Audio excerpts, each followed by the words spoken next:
The kick's power comes from the torque generated by the rotation of the hips. It's the same principle that cracks a whip.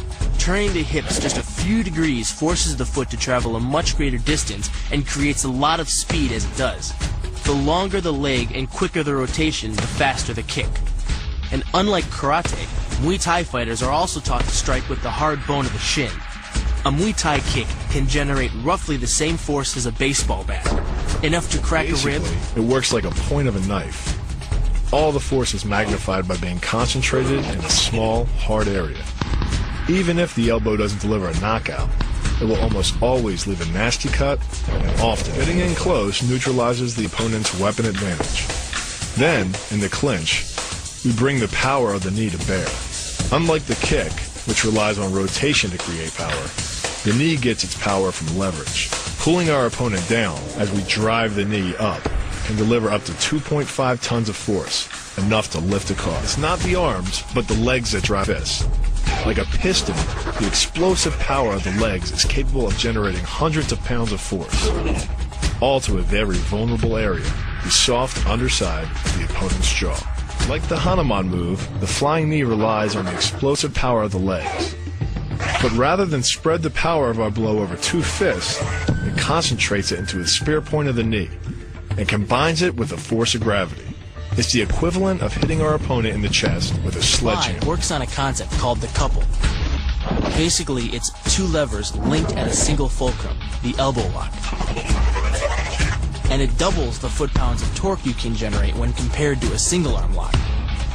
There's more than enough force to flip an opponent to the mat or dislocate his elbow. Using the twisting motion of the torso to drive the strike, the business end of the hardwood fighting stick can quickly accelerate to more than 25 miles per hour. On contact with the skull, the energy is enough to cause a depressed fracture. It's the same injury-producing force as being hit in the temple by a hammer. Muay relies on something called a flexion moment imparted to the neck to do damage. An average man's neck can withstand about a 140 foot-pound flexion moment. Beyond that, soft tissue and even vertebrae can be crushed. By bringing your weight down fast, this move could easily deliver twice that amount of force. And it wouldn't just end a fight. It could leave your opponent paralyzed or dead. Close, the opponent's neck is exposed. But because of the close range, the hand doesn't generate a huge amount of force. It's enough to stun, but probably not enough to cause severe injury. But replace the hand with a weapon, a stick or a knife, as you would in combat, and this could become a kill shot. The kick's power comes from the snap of the knee. The snap is created when the quadricep, the largest muscle in the body, contracts and pulls the tendon connecting to the foot over the knee. Using the knee as a pulley, the strength of the quad is enough to accelerate your foot to speeds close to 30 miles per hour. Because the area of impact is focused on a small part of the foot, it magnifies the force of the blow, making it capable of dropping 1,000 pounds of force on your head.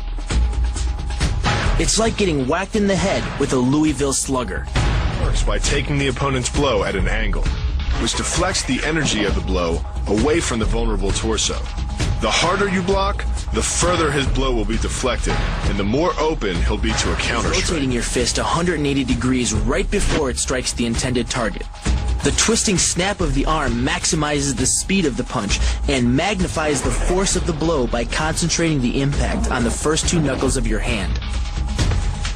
Done correctly, it can deliver as much energy as a bowling ball dropped from the top of a house, more than enough to cause soft tissue damage or break a rib. Because it swings through such a wide arc, the wrist is moving at speeds of up to 43 miles per hour.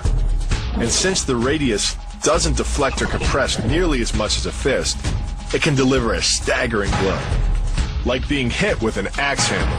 This roundhouse kick is designed for maximum impact.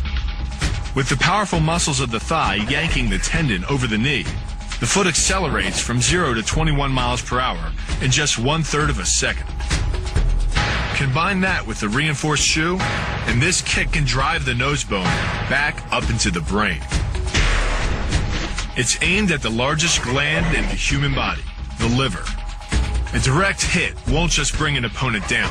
It can rupture the gland, causing severe internal bleeding.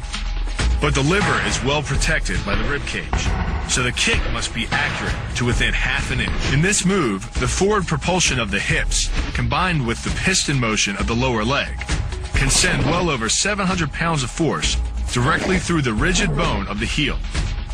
This impact won't just knock an opponent down. The force is enough to permanently damage his kneecap, leading with the near arm. The first jab travels the shortest distance to the opponent, so what it lacks in force, it makes up for in speed. The second punch, utilizing both the twist of the shoulders and the forward momentum of the kick, can carry over 4 times as much impact. And just a few hundred pounds of force to the temple is enough to cause a knockout. This move uses the same principle as a throw in judo, off-balancing your opponent and then using his momentum to send him down. But it's much more aggressive.